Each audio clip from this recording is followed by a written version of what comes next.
नमस्कार दोस्तों, क्लास 8 की एनसीईआरटी की किताब इस वक्त जो है वो बिल्कुल विवाद के घेरे में है।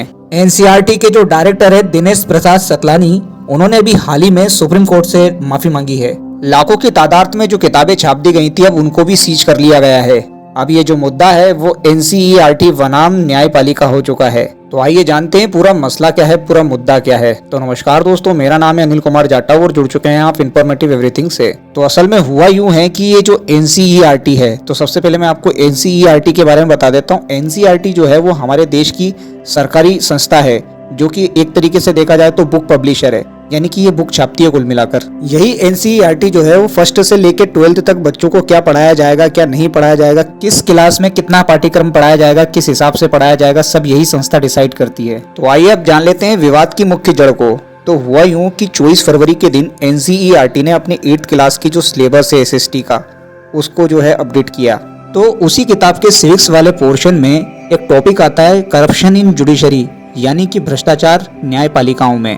और यहाँ पे नंबर ऑफ पेंडिंग केसेस भी बताए जाते हैं सुप्रीम कोर्ट, हाई कोर्ट और जो डिस्ट्रिक्ट कोर्ट्स होती हैं उनमें।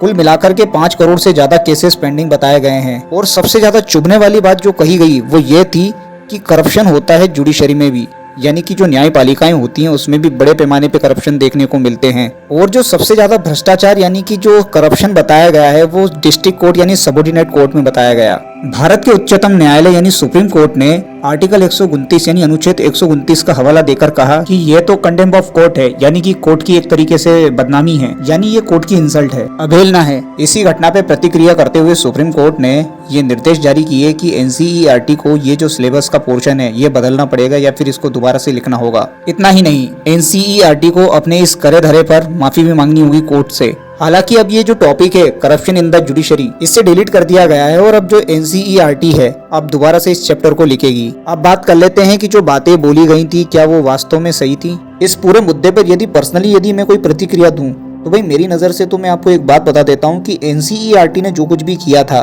या फिर जो कुछ भी लिखा था उसमें काफी हद तक सच्चाई तो थी। भले ही पूरी बातें सच ना हो, लेकिन इतना तो सच है कि आज के समय में कोई भी संस्थान या फिर कोई भी संस्था या डिपार्टमेंट करप्शन से तो नहीं बचा है। इस बात को झुटलाया नहीं जा सकता कि न्यायपालिकाओं में भी भ्रष्टाचार चलता है, नहीं तो कई बेगुनाहों को सजा नहीं होती और जो गुनहगार है वो आजादी से नहीं घूम रहे होते। कुछ केसों पे एक सुनवाई बहुत जल्दी आ जाती है और कुछ केस जो हैं वो काफी दिनों तक, काफी सालों तक पेंडिंग पड़े रहते हैं। लेकिन बात जरा सा ध्यान देने वाली ये भी है कि सुप्रीम कोर्ट का कहना है कि यदि ऐसे लूप होल्स को बताया जाएगा तो आने वाली जो पीढ़ी है वो सुप्रीम कोर्ट, हाई कोर्ट और जो सबऑर्डिनेट कोर्ट्स होती हैं उन पर भरोसा कैसे करेंगी।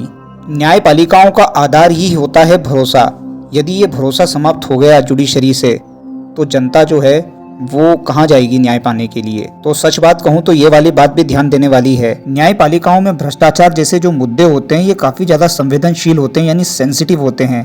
ऐसे मुद्दे को डायरेक्टली ऐसे कह करके नहीं बोलना चाहिए, इसके लिए कोई बीच का रास्ता निकाला जाए तो ही सही है। अब इस मुद्दे में एनसीईआरटी का काफी हद तक काम सही भी था, लेकिन यहाँ पर सही तर्क जो है वो सुप्रीम कोर्ट का भी है। मैं ये कह रहा हूँ कि दोनों ही संस्थाएं जो हैं वो अपनी अपनी जगहों पर सही थी, लेकिन थोड़ी सी सूझबूझ और थोड़ा सा और इस पे गहरा अध्ययन कर लिया जाता तो सही रहता।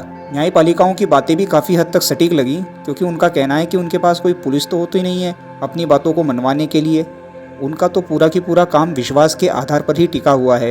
यदि ये विश्वास और भरोसा ही टूट गया तो जुडिशरी यानी न्यायपालिकाओं के पास अपने मुद्दे लेकर के आएगा ही कौन। आपका क्या कहना है इस मुद्दे पर जरूर बताएं।